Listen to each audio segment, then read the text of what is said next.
نعبد وإياك نستعين اهدنا الصراط المستقيم صراط الذين أنعمت عليهم غير المغضوب عليهم ولا الضالين.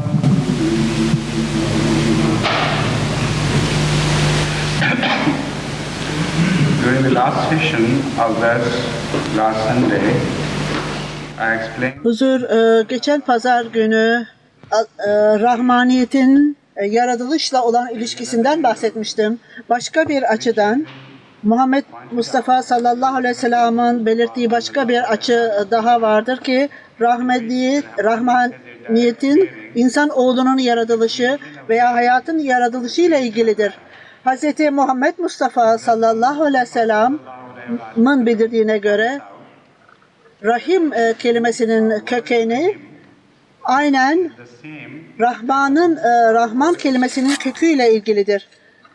Bunun anlamı Rahim, yani ana rahmi, hayatın her çeşidi Rahim vasıtasıyla hayata yön verilir. Burada direkt bir ilişki, Rahman olan Rab'la ilişki vardır. Onun içindir ki Muhammed sallallahu aleyhi ve sellem bundan bahsetmiştir. Eğer Rahim'le bir yerde ilişkilerinizi keserseniz, Rahman olanla bile ilişkiniz kesilecektir. Allah-u Teala Rahman kelimesini Allah-u Teala'nın sıfatıdır ve Rahim kelimesinden çıkar Rahman sıfatı. Rahim hayatın doğum yeridir veya bir nevi hayatın tarzıdır, hayat tarzıdır. Rahimin kökü ise Rahim'den gelir. Bunlar genel, orijinal olarak Rahim burada aynı kökenden gelir ki Rahim'le olan ilişkilerinizi keserseniz Allah-u Teala ile olan ilişkileriniz bile kesilmiş demektir. İslami terminolojide eğer kan ilişkisi sınırları kurarsanız Allah-u Teala ile olan ilişkileriniz de kurulmuştur. Eğer bu ilişkilerinizi keserseniz ve herhangi bir kendi sorumluluklarınıza kan bağı olan kişilerle olan ilişkilerinizi keserseniz aynen Allah-u Teala'nın rahmaniyetinden uzaklaşmış olursunuz. Huzur mikrofonun ayarlarıyla ilgili olarak konuşuyor. Şimdi Fatiha suresinin 2. ayetine dönelim. Elhamdülillahi Rabbil alemin. Elhamdülillahi Rabbil alemin. Burada 4 şey kullanılmıştır. Allah-u Teala'nın özel ismidir ve elhamdın anlamı nedir? Hamd öyle bir isimdir ki övgünün ismidir. Bu övgü Arap dilinde açıklanmıştır. 4 kelime övgü, Arapçada övgü ifadesi vardır. Elham, el-madha, et-sana, eş-şükür. Bütün bunlardan Allah-u Teala hamdı seçmiştir. Diğerle üçünü çıkartmıştır. Çünkü üçünün bir takım eksiklikleri vardır ki bunlar tamamen Allah-u Teala'nın kalitelerini ifade etmez. Örneğin madha, yani met etmek hamda çok yakındır. Ve orada aynı temel kuralları vardır. Hamdi dal, hamida yerine mada dersiniz. Burada madha yani hamd kelimesine yakındır. Buna rağmen bütün And they praise in a bu manner ifade as if the praise has Allah-u no Teala'ya relation to uygulanamaz. with the truth. Madhanın anlamı örneğin So madha can be a birini praise methetmek ve completely devoid of bu övgüde abartıya gitmek case of demektir. Allah. Bütün övgülere bile metih denir. Can use the word madha. Övülen kişi, krallar, dünyevi şeyler, sevgilileri tarafından The word madha cannot be övülürler ve öyle övülürler ki whereas bu ham means only esas hayatın kendisiyle, gerçeğiyle alakası yoktur. Meth, we should say mada praiseworthy attribute. bu tamamen gerçeğe dayalıdır. Allah-u Teala'nın durumunda That is called ham. sadece bilgili insanlar medhayı kullanırlar ki gerçek olan insanlardır onlar. Fakat başka anlamda mada Allah-u Teala'nın sıfatlarını açıklamaya yetmez. Hamd gerçek ifadedir. Direct relationship. So when you Allah-u Teala'nın övülmeye layık olan if ve a true gerçekten başka hiçbir şey bulunmayana hamd denir. Senada, sena kelimesinde would be incorrect abartı vardır. because Senanın anlamı you are going, sık sık tekrar edilen demektir. Sadece for example, if somebody is praising burada bir a king or gösterge ve sergileme ile sena arasında wants to ilişki vardır. Bir kişi ile ilgili olarak senayı kullanırsanız gerçekten the beat of drum, that is called takva sahibi bir kişi değilse sanayı orada kullanmak doğru değildir. Sananın anlamı örneğin praise him and use the word örneğin bir kişi we are knowledgeable people, we are truly God fearing. bir kralı veya Sana, there is no inhibition. şairi övüyorsa Sana by itself ve is not a word enough or onun competent to describe övgüsünü sevgiyle dağıtmak istiyorsa means buna sena derler, denir. Allah-u Teala bunların üstündedir.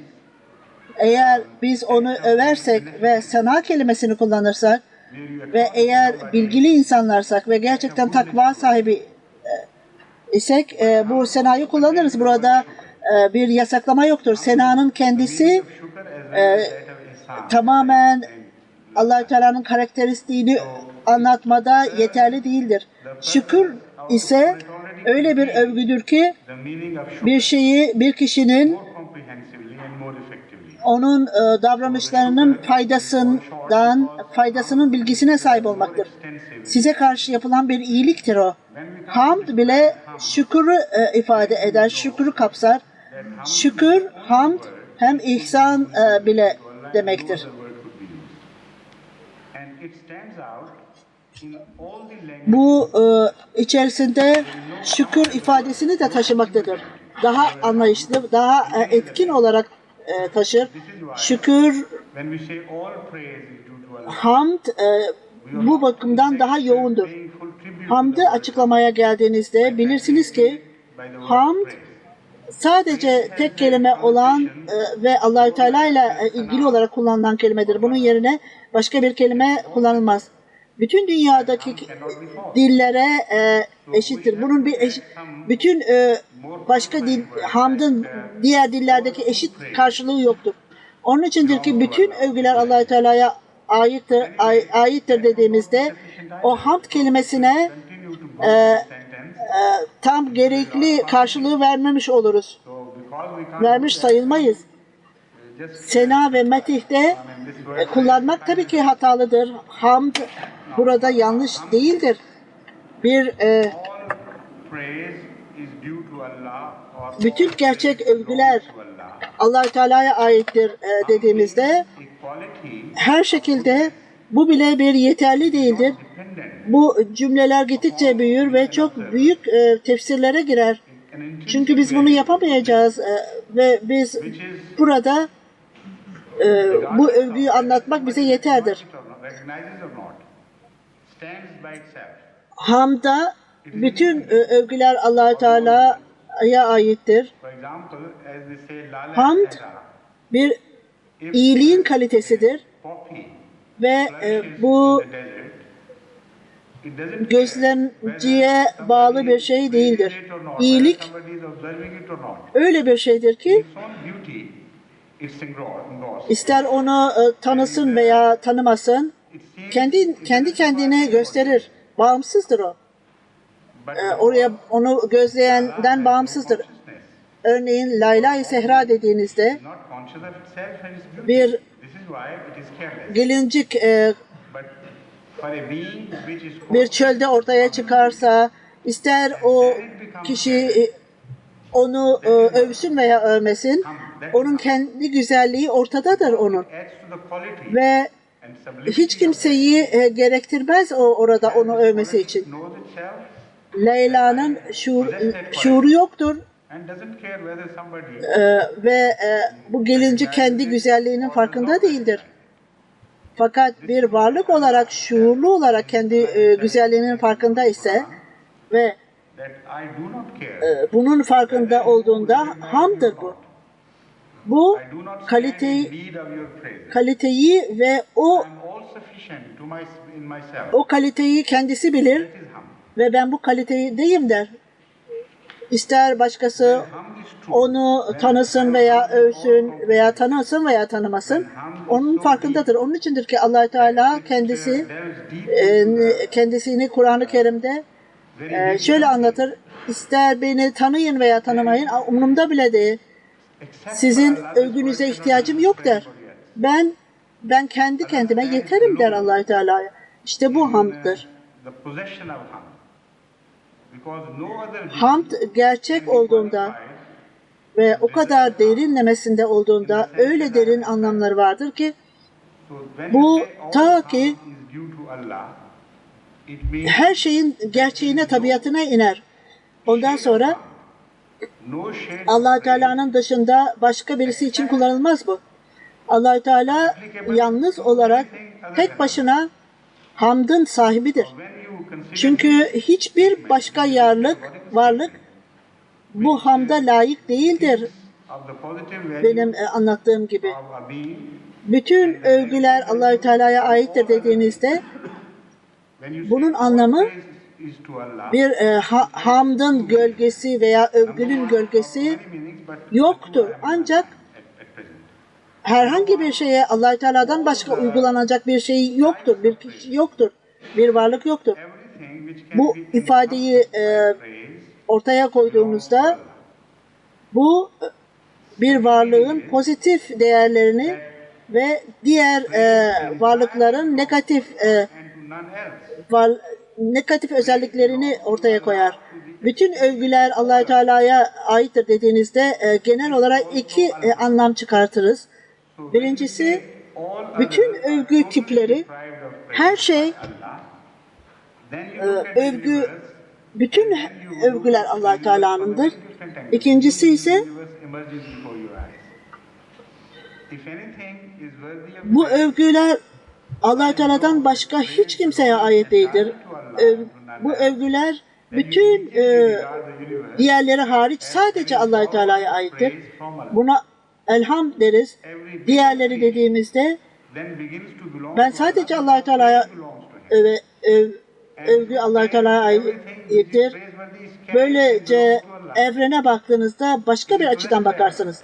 Eğer bir şey övgüye layık ise siz bu övgü tamamen Allah Teala'ya ait olduğunu bildiğinizde evreni bu övgüyü Allah Teala'dan ödünç aldığını görürsünüz. Yaratılışın her şeyi Allah Teala'ya aittir. Çünkü bütün övgüler ona aittir. Ve bu Allah Teala övgü vasıtasıyla Allah Teala'ya aittir. Bu duanın veya övgünün kalitesi gözlemci tarafından görülür ve her şey bu nedenle otomatik olarak Allah Teala'ya aittir. İkinci anlam ise kim kendi Rabbinden bağlarını kopartırsa Allah Teala'dan o övgüden de uzaklaşmıştır. Allah Teala'ya yakınlaşırsanız siz övülmeye layık olursunuz. İşte her varlık olarak övülmesi gereken, bu övgüye layık olmak, gerçek övgüye layık olmak için Allah-u Teala'ya yaklaşmak gerekir.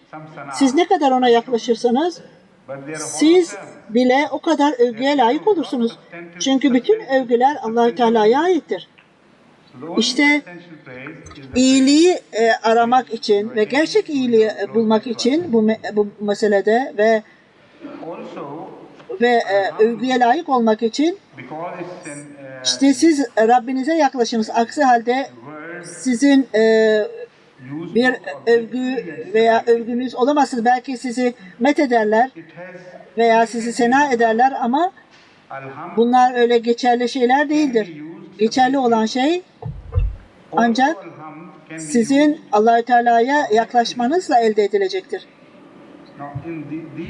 Elhamd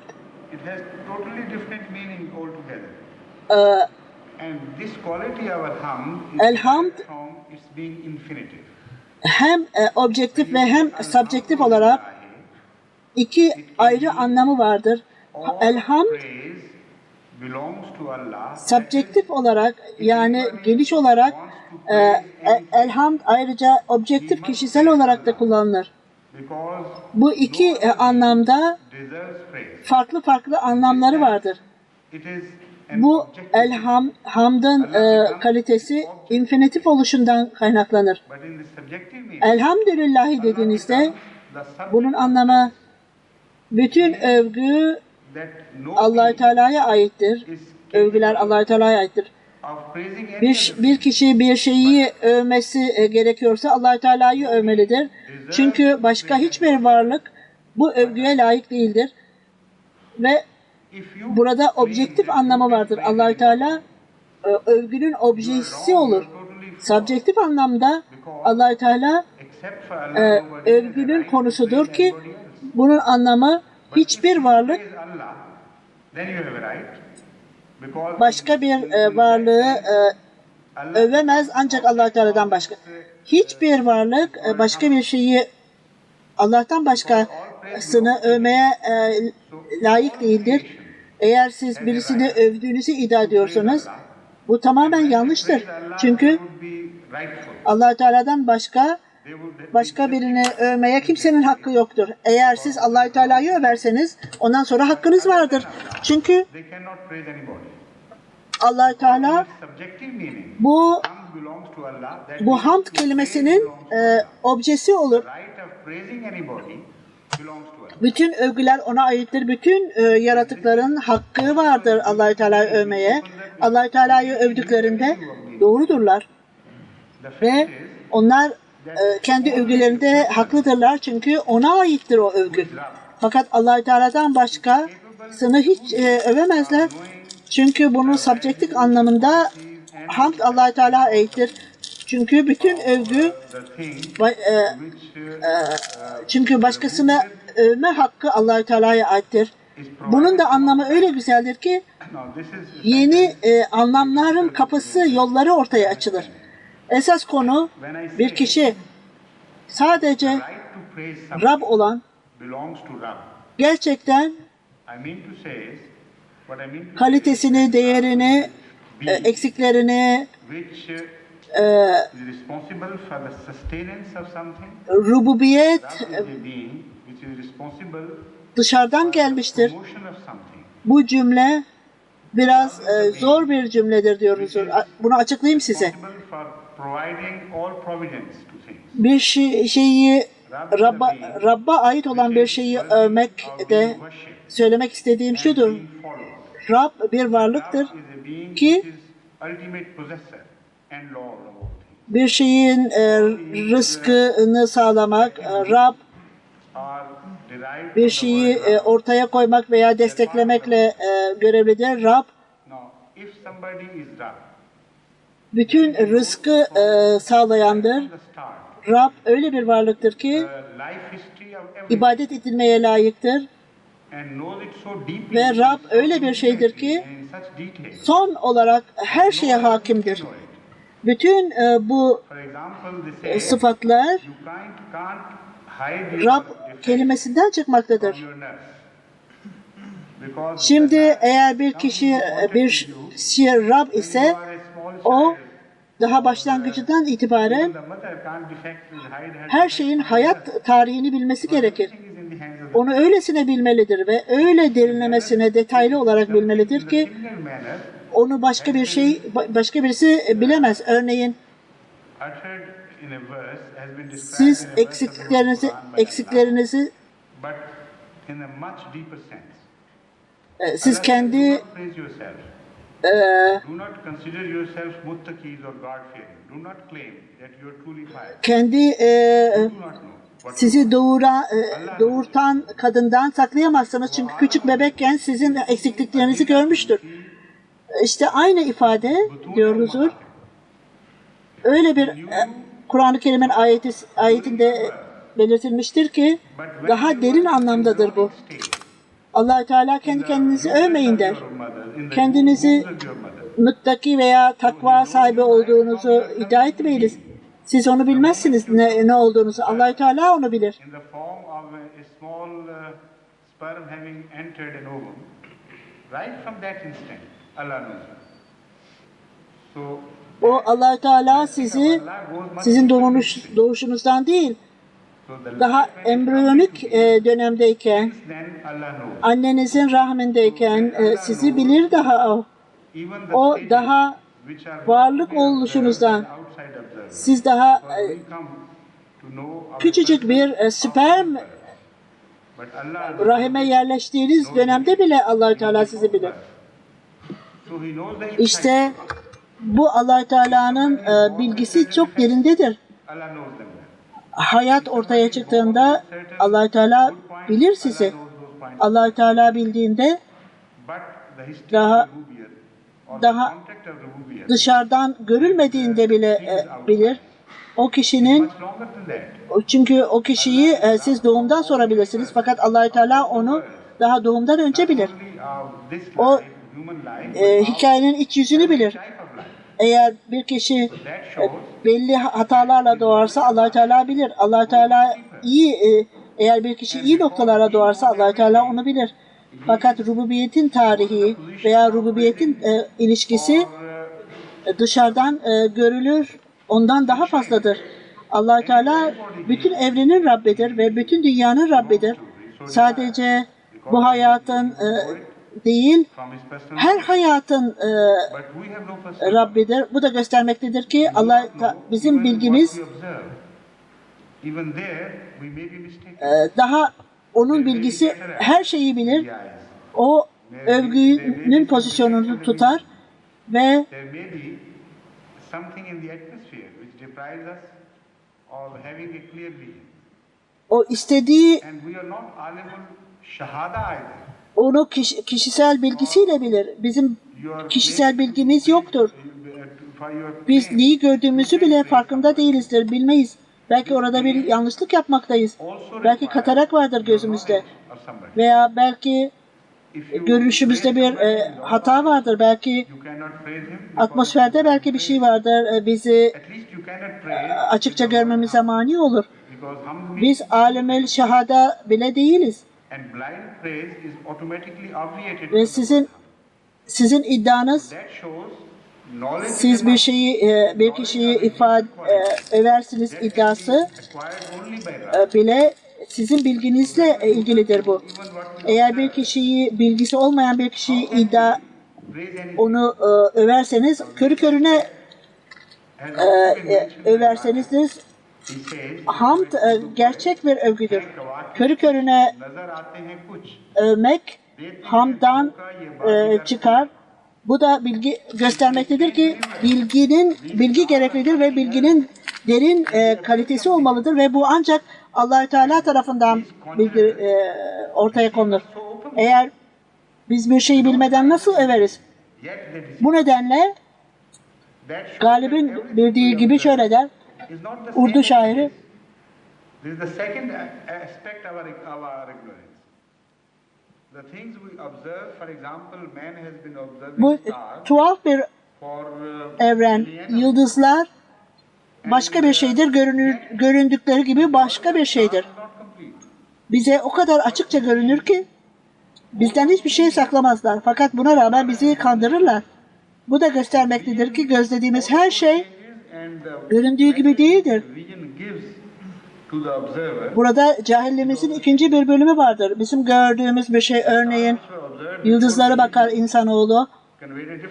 Millennium. Buna rağmen onun bilgisi, yıldızların bilgisi tamamen değildir. Gördüğü devamlı değişmektedir. Bilgi söz konusu olunca onun görüşü bile değişmekte. Bu görünen bilgi bile, verdiği mesaj bile değişir.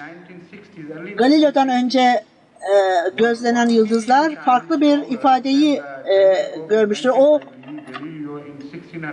O yıldızları öven bir kişi, onlar sınırlıydı. Galileo ilk teleskopu bulduğunda çok büyük evreni görmekten çok mutluydu, gururluydu. Fakat teleskop which are now being invented and actually have been put into operation. 1960'larda bulunan teleskop icat ettiği teleskoptan milyonlarca kere daha büyüktü. 1962 yıllarında belki diyor huzur. Şimdi peki bugünlerde bulunan ve uygulamaya konulan teleskoplar milyonlarca defa güçlüdür ve derinlemesine olsun daha güçlüdür. Teleskop Galileo'nun veya 1962 yıllarında bulunan teleskoptan daha güçlüydü. Şimdi bilgi artık derinlemesine gelişmektedir. En azından bilgi milyonlar katı olarak gelişmektedir. İşte onun içindir ki yıldızların bilgisi çok temeldir. Çünkü bilgili insanlar bilmektedirler ki biz bilginin sınırında gezinmekteyiz. Genel olarak ancak etki vasıtasıyla bir şey kazanmaktayız. İnsanoğlu işte bugünün gururu insanı bilginin başında, bilginin tepesinde olduğunu, en azından bilgili insanlar geçmiş insanlara karşılaştırılırsa bizim bilgimiz bu kadar ileri değiller. Onun içindir ki biz nasıl övülebiliriz? Siz gerçekçi olmanız gerekir ve buna rağmen etkiler dünyasına gittiğinizde alemül gayb, Allah Teala sadece alemül şehade değil, alemül gayb'dir de siz bizim gördüğümüz o gizliden, örneğin gizlide ben örneğin bu genç oğlana bakıyorum. Fakat ben onu sadece onun dış görünüşünden, şeklinden tanımaktayım. Belki iyidir veya kötüdür ama esas itibariyle insanın içinde bütün bu dış görünüşünden daha geniş olan bir durum vardır. Ben bir kişiyi baktığımda sadece dışarıdan görürüm onu. Belki de bu hatalıdır.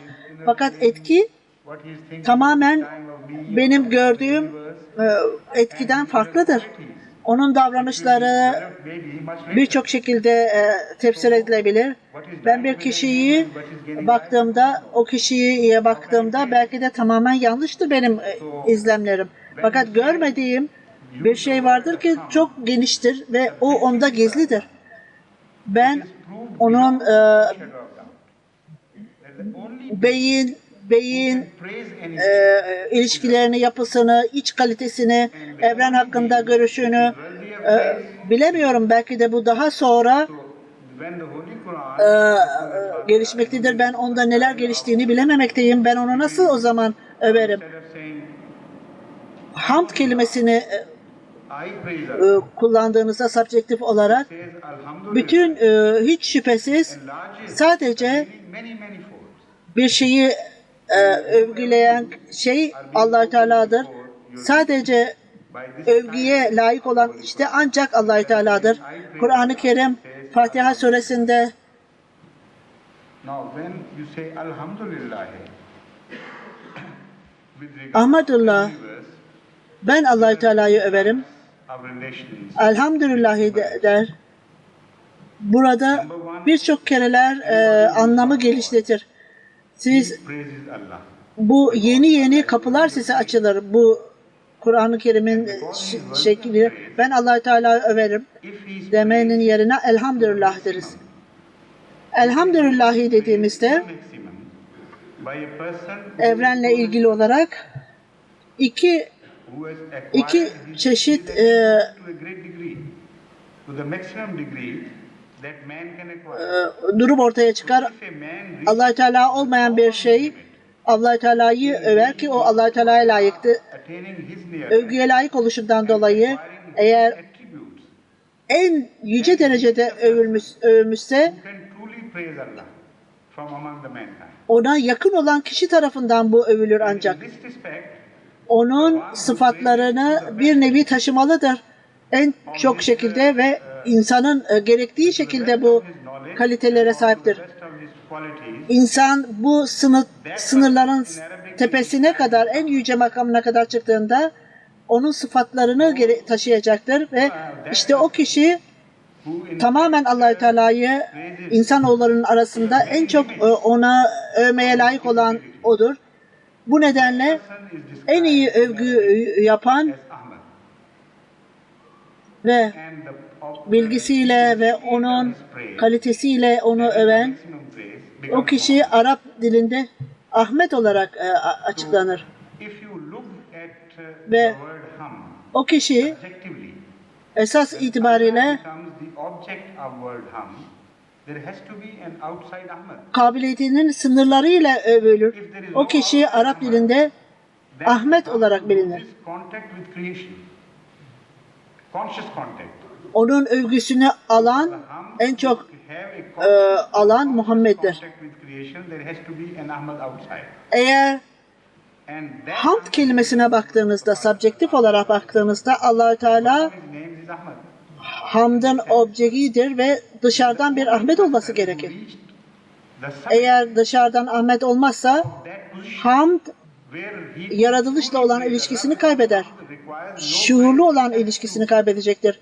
Hamd, that station can be reached. hamdın yaratılışla Allah who has acquired attributes. şuurlu olan bir ilişkisi vardır ki bu da dışarıdandır ve Ahmet olan kişi Muhammed sallallahu aleyhi ve sellem'dir ve onun adı da diğer bir adı da Ahmet'tir ve o kişi In Hazrat bütün o pozisyonun en yüce makamına olan ve tamamen Allah-u Teala'yı övmektedir ki o gerçek olarak Allah-u Teala'yı övmektedir.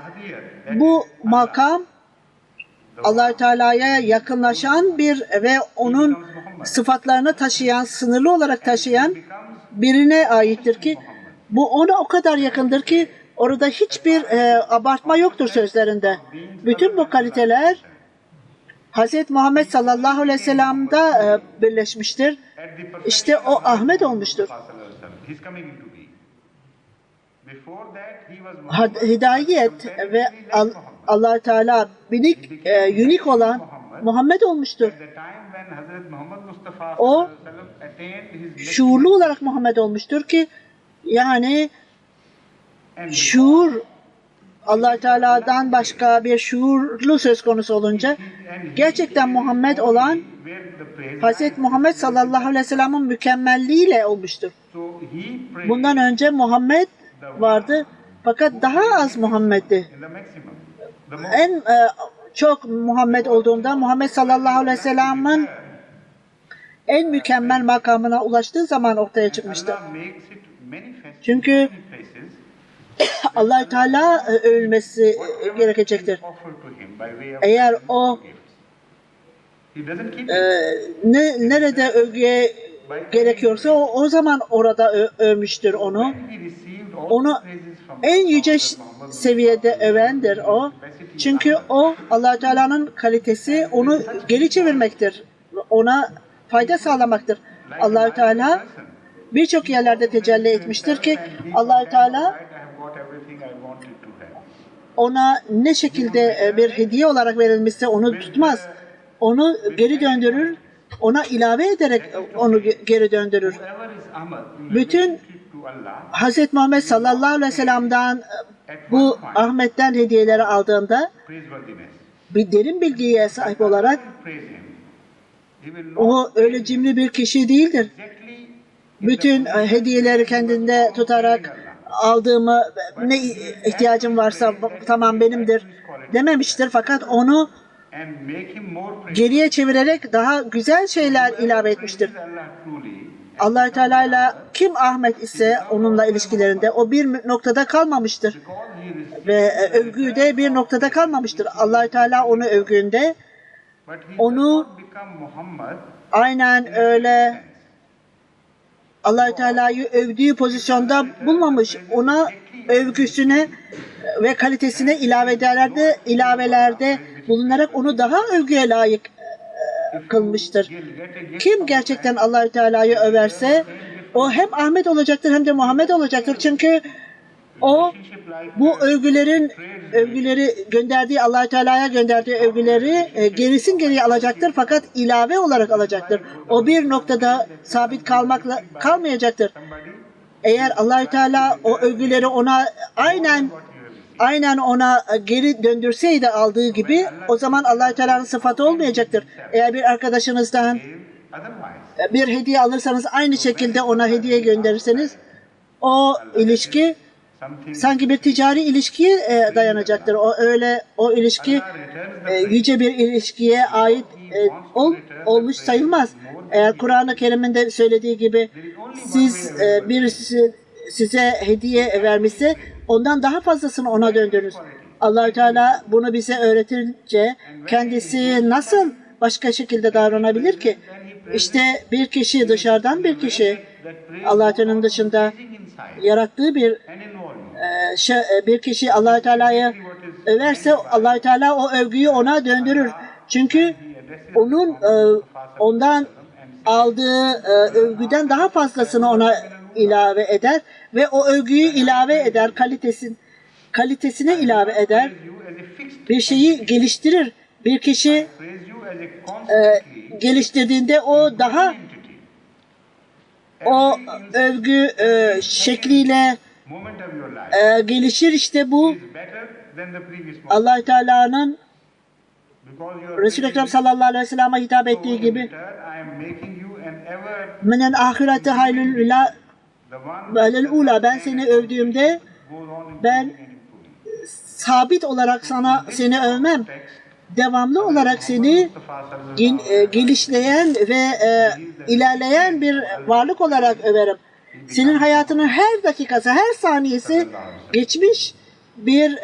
geçmişten daha iyi olacaktır. Çünkü sen beni övmektesin ve buna ilave olarak, karşılık olarak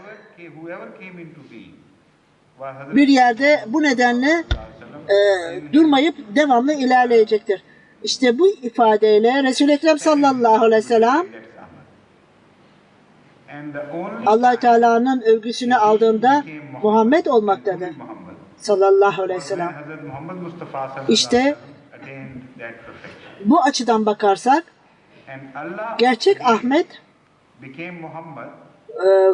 var olan Ahmet Muhammed sallallahu aleyhi ve sellem'dir ve o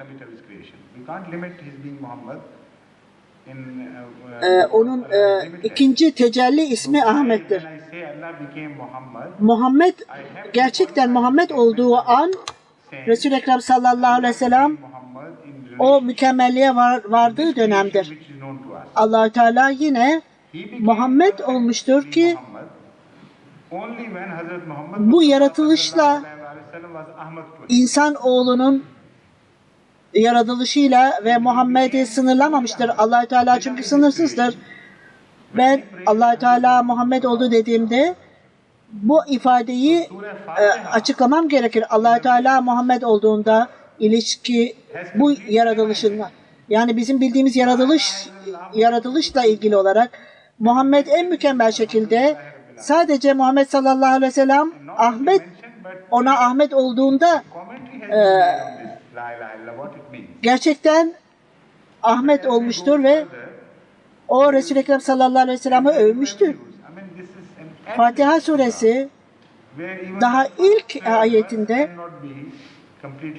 tamamen orada La ilahe illallah Muhammed Resulullah vardır. Elhamdülillahi Rabbil Alemin'de zikredilmiştir. Sadece bildirilmekle kalmayıp bunda La ilahe illallah'la ilgili tefsir yapılmıştır. Ne demektir? Daha ilerlediğimizde yeni yollara gireriz. Aslında bu sınırsız bir suredir. Daha ilk ayet bile bunun anlamları tamamen yok olup yorulmaz. Siz sınırsız olarak okyanuslara ve Fatiha suresinin her kelimesiyle seyahat ederseniz fakat sonuca ulaşamazsınız. Elhamdülillahi Rabbil Alemin'in başka bir ifadesi de anlamı da vardır. Hamd kelimesi Rabb'a uygulandığında bunun anlamı, eğer siz gerçekten övgüye layık iseniz Rab olmanız gerekir. Çünkü rububiyet olmaksızın herhangi bir övgüye layık değilsinizdir. Allah Teala övgüye layıktır çünkü o Rab'dır. Eğer siz övgüye layık olmak istiyorsanız Allah Teala'nın yaratıklarına bile Rab olunuz. Bir şeyle bir kontak halinde olduğunuzda bunu geliştirin. Sizinle herhangi bir şey size kontak halinde olursa o gelişir. Siz bir şeyi kabul ederek en kötü şekilde onu bırakmayınız. Onu daha iyi şekilde bırakınız. İşte bu rububiyetin kalitesidir. Eğer siz o kaliteye dahil olursanız bütün yaratıklar için Rab olursunuz. Fakat ne yazık ki bu kalite o kadar eksiktir ki başka Doğu ülkelerinde. Örneğin siz güzel bir piknik yerine gittiğinizde iyi noktaya gelirler. Orada korkunç olarak orayı bırakırlar. Hiç kimse onu kullanamaz.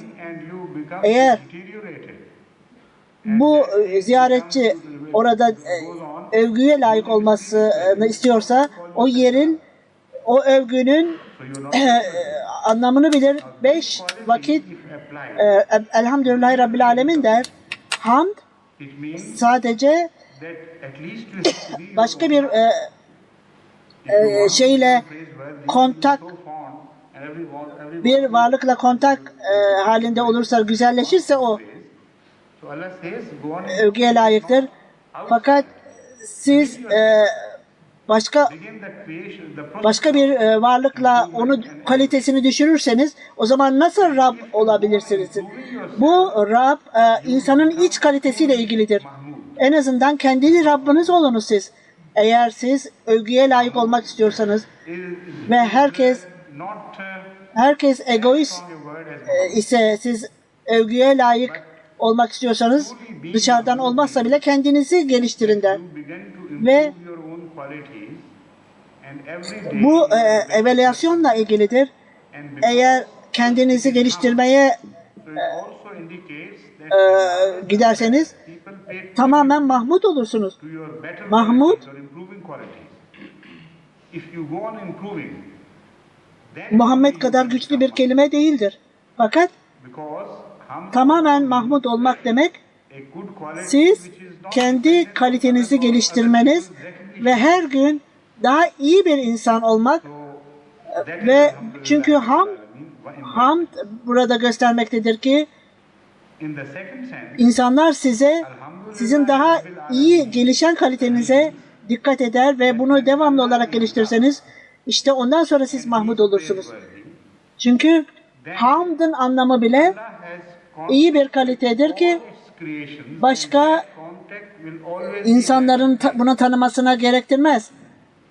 İşte Elhamdülillahi Rabbil Alemin'in anlamı bir bakımdan budur.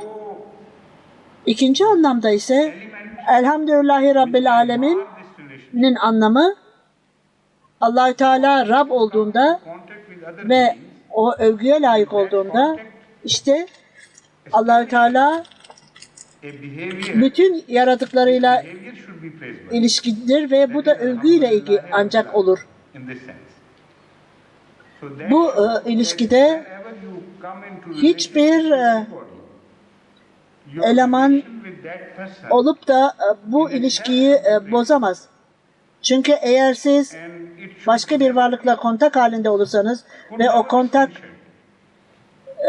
yerleşirse ve bir davranışla ilgili ve bu davranış bile övgülü olmalıdır ki bu da elhamdülillahi Rabbil Alemin'dir. Bu da göstermektedir ki siz ne zaman herhangi bir kişiyle ilişki içerisinde olduğunuzda, sizin ilişkinizde bu kişiyle ilgili olan ilişkinizde kendisi bile övgülü olmalıdır. beautiful manner. Övgüye layık olmalıdır ve hiçbir zaman Rububiyat means a relationship of praiseworthy. bu Otherwise, how could alhamdulillah belli bir durumda eksikliği olmamalıdır. Kur'an-ı Kerim devamlı olarak I hope you understand this. efa billeti ahsene seyyete. Mental to this. Hasta olarak size bazı kişiler tarafından kötü muamele edilse bile Rabbil Alamin means en iyi şekilde onlara muamele edin der. En güzel şekilde onlara muamele edin. Çünkü rububiyetin anlamı with all övgüye layık olmaktır. that contact, Aksi halde elhamdülillahi Rabbil Alemin'in it has no bir element adaletli şekli olur mu? Ümit ederim bu noktayı anlamışsınızdır çünkü bu yeni bir açıdır. then in all Ben bunu tekrar edeyim. Elhamdülillahi Rabbil Alemin'in anlamı element of praise, rububiyet, the element of aleminin rububiyeti the Allah-u Teala'nın kontağı bilinen şeylerle ilişkisidir ki that shows that bu kontağı kendisi bile övgüye layıktır. response Bu in return if you bu eleman hiçbir yok olma ortada bir eleman yoktur ve bütün bu ilişkiler that is de Rabbul Alamin worthy of praise. övgünün elemanı o sizde olmalıdır ve Explains it in so many instances. en yüce kalitede olmalıdır. Yoksa aksi halde siz övgüye layık olamazsınız. Bu da göstermektedir ki eğer bir kişi yanlış kötü davranırsa size buna cevap olarak da ona Understandable. kabiliyetinizin en iyi tarafıyla en güzel şekilde ona muamele ederseniz bu da Rabbil Alemin'dir. Rabbil Alemin yani övgüye layık olandır. Fatiha.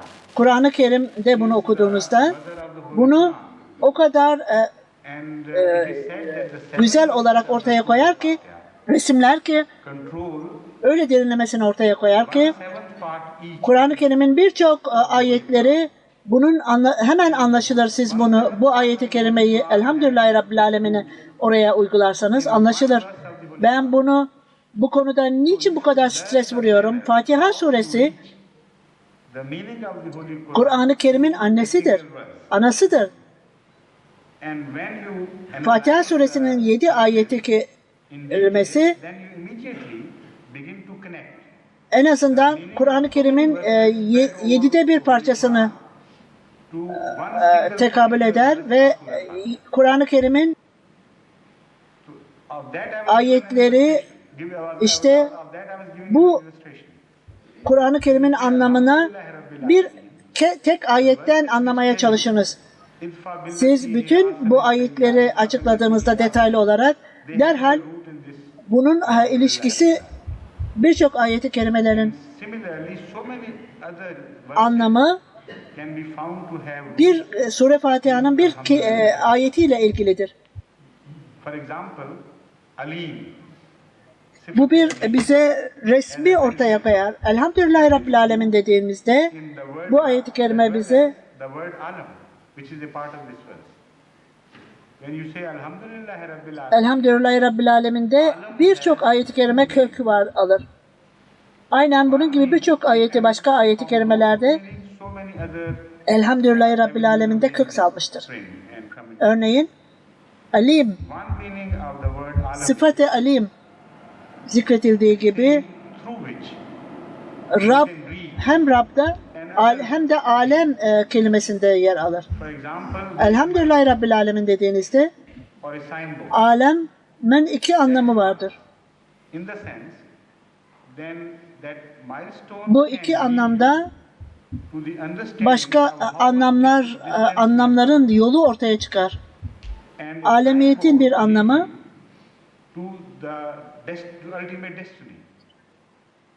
It gives you direction. başka bir varlığa ulaşabilecek yoldur. Örneğin If you are heading in the wrong bir taş varsa veya bir işaret varsa alam means is bu alemdir. Öyle ki through which you can reach your destiny. bu taş sizi And through which you can measure your distance. How far siz ne kadar so this is kaç kilometre yol aldığınızı veya işaretler sizi yol gösterir, yön gösterir. whichever Eğer ters tarafa gidiyorsanız bu işaretler size gösterir. Alem demek observing a creation öyle bir şeydir ki onun vasıtasıyla siz yolunuza, led to Allah if you are a hedefinize gidersiniz ve sizin o gideceğiniz yolu ölçersiniz. not be led anywhere. This is what İşte he said in the Holy Quran. bütün evren İnna alemdir. Çünkü o Allah Teala'ya götürür sizi. la ayatin li ulil albab. Hangi yaratılışa bakarsanız, hangi açıdan bakarsanız yaratılışa göze bakarsanız sonuç olarak bu Allah Teala'ya, eğer aklı başında bir insansanız sizi Allah Teala'ya götürür. Remember Eğer bu değilse siz hiçbir yere gidemezsiniz.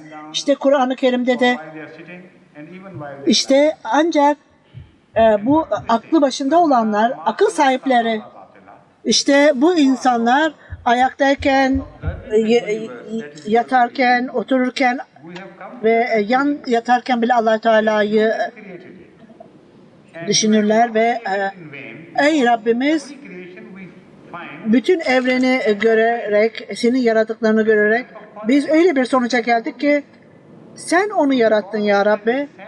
Sen bunu öyle boşu boşuna yaratmadın. Her yaratılışta senin övgünü görmekteyiz. Bir kaliteyi görmekteyiz ve iyilik görmekteyiz. Çünkü bu iyiliğin which has all mühürü vardır burada. Öyle iyi şeyler boşu boşuna yaratılmamıştır. for nothing.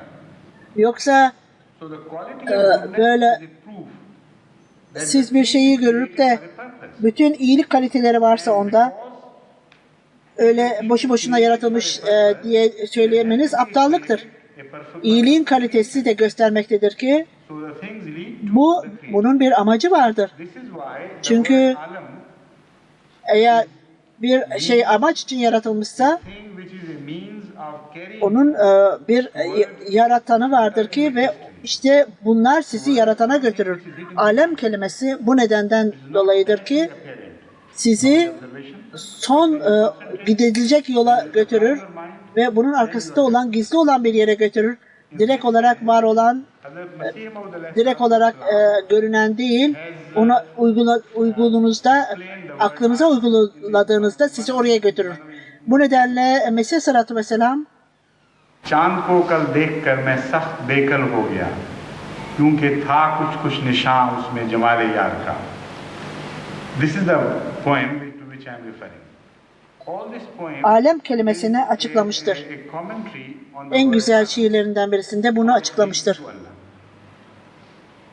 जिस तरफ देखें वही राह है तेरे दीदार का. What's the first? नहीं नहीं, जिस तरफ देखें वही राह है तेरे दीदार का.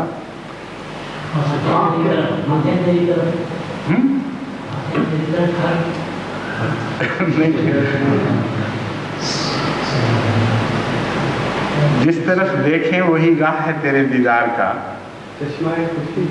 Bütün bu alem, bu şiirler alem kelimesiyle açıklanır ki nasıl Allah Teala'ya gidilir. वो तो उसके साथ है ना. मैं I am asking the first Bu şiirle ilgili olarak huzur. Verse. जिस तरफ देखें वही राह है तेरे दीदार का. No, this is not that. Anyway, I've forgotten. No. Please not. Anyway, the meaning of this verse is this, that in whichever direction we cast our eyes, we find the proof, the evidence of your perfect creative power.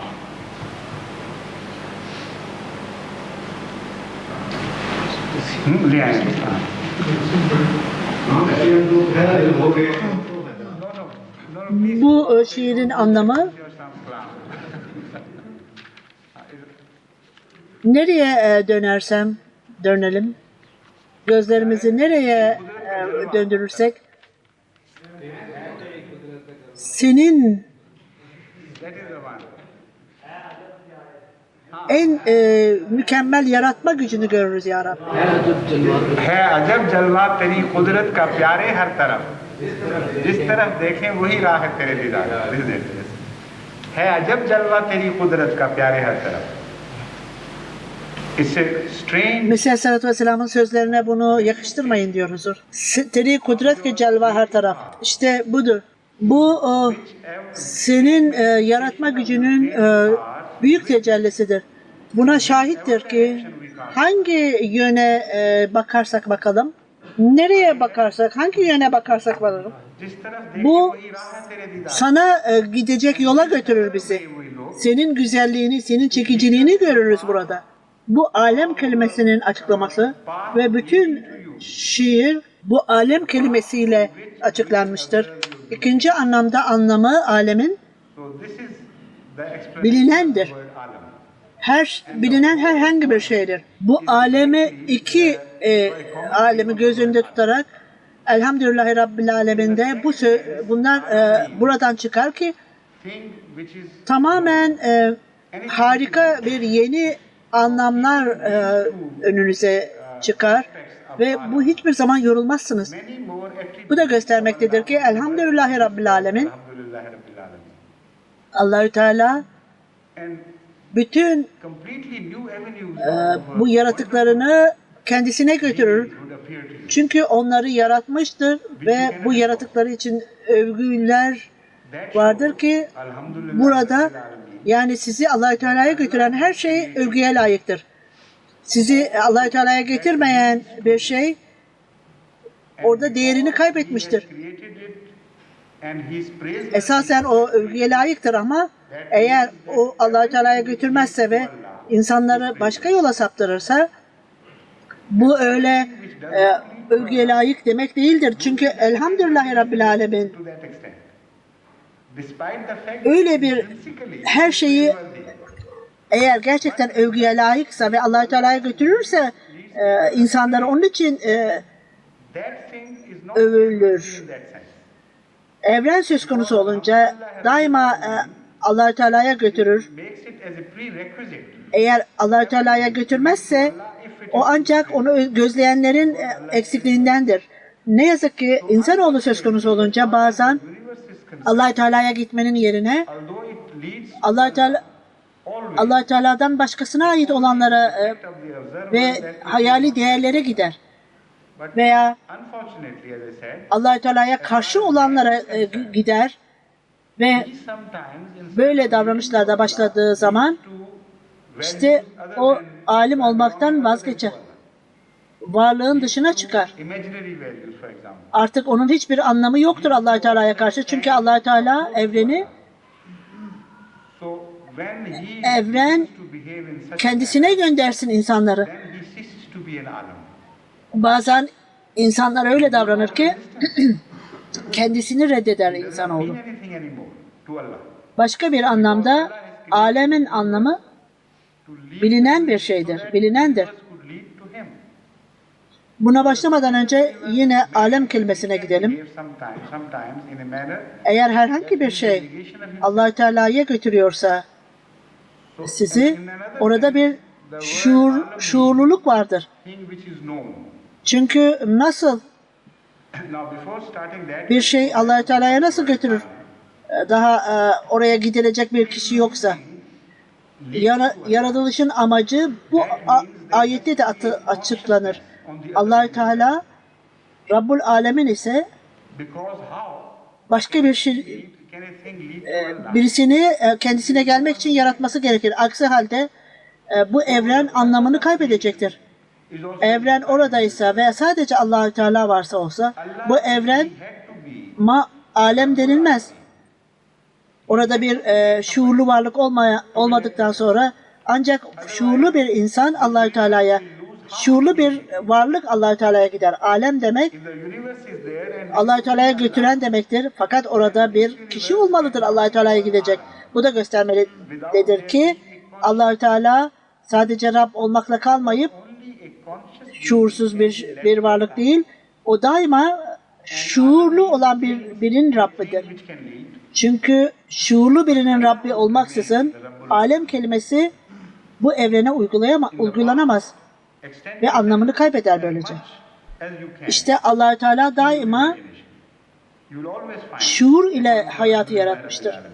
Bu ilişki Allah-u Teala ile yaratılanlar arasındaki ilişki devamlı ilişkidir. İşte biz bu evreni düşündüğümüzde gurur duyuyoruz. Bizim şuurumuzdan veya büyük şuurumuzdan gurur duyuyoruz. Esas itibariyle biz küçücük bir noktadan bu evrenden geçen, küçücük hatta görünmeyen bir nokta gibiyizdir. Biz eğer sonsuzluk, geçmişin sonsuzluğu ve geleceğin sonsuzluğuyla karşılatırsanız bir hiçizdir. Fakat Allah-u Teala her zaman Rabbül Alemin'dir. Geçmişte istediğiniz kadar kendinizi, hayalinizi geliştiriniz.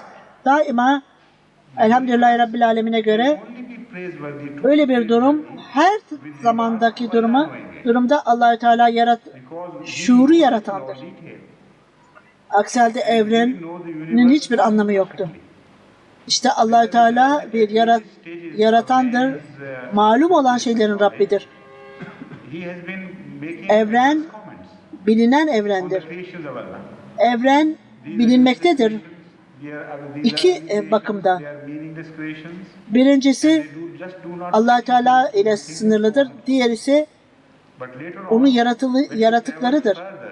Biz evreni bilmekteyiz ve Allah-u Teala bile evreni bilmektedir. Fakat evren gerçekten övgüye layık, Allah-u Teala'nın bilgisiyle övgüye layıktır. Çünkü o bütün detayları bilmektedir. Biz evreni çok mükemmel olarak bilemeyiz. Bunun sonucu olarak da insanoğlunun belli bilgide ilerlemesinin kademesinde yanlış, Allah-u Teala'nın yaratıklarında yanlış ifadeler kullanırlar.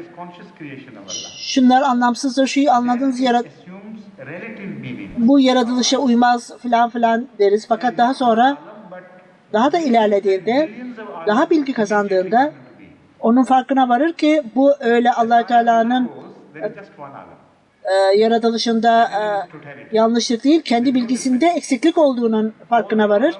Buna bakarak, bu anlamlara bakarak malum, yani bilinen, bunu Allah-u Teala'ya uyguladığınızda işte gerçek anlamı ortaya çıkar ki gerçekten o evren olur. Gerçekten bilinir. Biz bunu Allah-u Teala'nın yaratıklarında, yani şuurlu yaratıklarına uyguladığınızda burada alemin relatif anlamı ortaya çıkar. Bir alem değil, milyonlarca alemler ortaya çıkar. Allah-u Teala söz konusu olunca orada bir alem vardır. Burada toplamda bir farklılık yoktur. Alem zamansızdır, yersizdir ve bütün değerleriyle oradadır ve çok anlaşılır olarak bilinir. Allah-u Teala'nın birliğinde yaratılışın vahdetiyeti, varlığı vardır. Yani yaratılışın tekliğinde nasıl anlaşılır? Bu ilişki Allah-u Teala'nın bilgisi, evrenle olan bilgisiyle anlaşılır. Aksi halde siz